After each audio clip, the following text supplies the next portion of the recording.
Dragi moji, pred nama je priprema broj 3, sintagme, odnosi i priloške odredbe. Podvuci glavnu reč sintagme, dakle, došao je ko devojka u crnoj haljini, ko je došao devojka. Merili su veoma veliku brzinu, šta su merili? Došla je zaista lepa devojka, ko je došao? To je moj zaista dobar drugar, ko je to drugar? Čuli smo lep govor o ljubavi, šta smo čuli? Govor. Kupili su kuću na moru, šta su kupili? On je veliki zavisnik od čokolade, šta je on? Došao je moj dobri prijatelj mog brata, ko je došao? Prijatelj. Postavila je vrlo interesantno pitanje, šta je postavila? Iskazao je duboko razmišljanje. Čuli smo zanimljivu priču o ljubavi, šta smo čuli? Onda baš jedna lepa priča. Kakva je to, šta je to? To je priča, otvorena vrata na kući, spazili su šta? Otvorena vrata na kući. Isti sistem imamo kao kod atributa, s tim što tu pronalazimo glavnu reč sintagme i onda odbacujemo nju, a podlačimo sve što su zapravo atributi. Idemo ovako. Moja pametna sestra od tetke, ko je došao, dakle to je glavna reč, što znači da su sve ovo ostalo atributi. Pričanje o bajkama, šta je to? To je pričanje. Došla je veoma lepa žena, ko je došao? Žena, dakle vrlo lepa. Uradili su vrlo važan zadatak. Svideo nam se pogled u nebo, šta nam se svidelo? Pogled.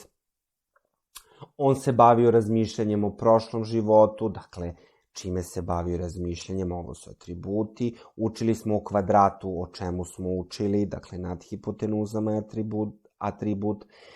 Daj mi jedan papir iz sveske, daj mi šta? Papir. Ulazna vrata na kući, otvorena su bila šta? Vrata, dakle, ovo su atributi i vrlo važno rešenje. Kakvo je to rešenje? Vrlo važno. U narednom zadatku trebalo je podvući članove u naporednom odnosu, onda odrediti odnos između tih rečeničnih članova. Dakle, nije došao ni Marko ni Nikola. Vidimo da je ovo u rečeničnom članu. To je koji odnos? Ni jedan ni drugi, to je sastavni. A ja ću pisati s. Ona je lepa, ali dosadna. Lepa, ali dosadna. To je takođe sastavni odnos. Ili idi ili ostani. Oba ova člana su u odnosu, a to je rastavni odnos. Možemo ga odmah naći svud gde se javio. Evo ga, ili grmi, ili se trese, dakle predikati ovde, idemo rastavni odnos. Čim znamo da je ili, znamo da je rastavni odnos. Ajde da se vratimo dalje. Svi su otišli, ona je ostala. Dakle, su otišli, je ostala. To su predikati u suprotnom odnosu, znači suprotni odnos.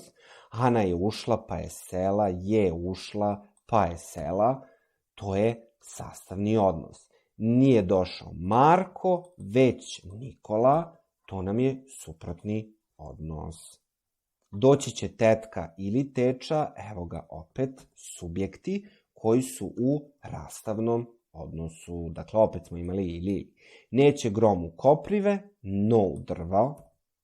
U koga šta? Ne pravi objekti. Oni se nalaze u suprotnom odnosu. Svi su došli, te je žurka počela. Dakle, došli je krenula.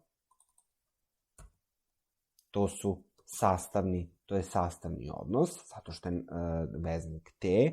Neću ići na more, nego na planinu. Ne na more, nego na planinu, suprotni odnos, priloške odredbe za mesto.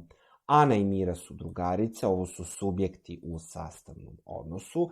Ana je učiteljica, a Mira vaspitačica. Imenski delovi predikata se nalaze u suprotnom odnosu. Ni on, ni ja.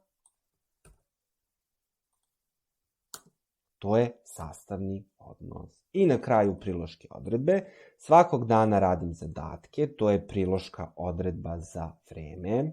Trčali su veoma brzo. Kako su trčali? Dakle, veoma brzo. Priloška odredba za način. Vratio sam se iz Amerike. Odakle sam se vratio? Priloška odredba za mesto. Nije došao zbog bolesti. Zašto on nije došao? To je priloška odredba za uzrok. Krompir teži 5 kg. To je priloška odredba za meru ili za količinu. Uveče idem u bioskop. Uveče u bioskop. Ovdje imamo dve, dakle, priloška odredba za vreme i priloška odredba za mesto. U subotu priloška odredba za vreme. Došao je kasno. Priloška odredba za način kako je to došao. Čekat ćemo se na raskrsnici. Priloška odredba za mesto. Iskočio je od radosti. Šta je prouzrokovalo? Priloška odredba za uzrok. To je to. Hvala.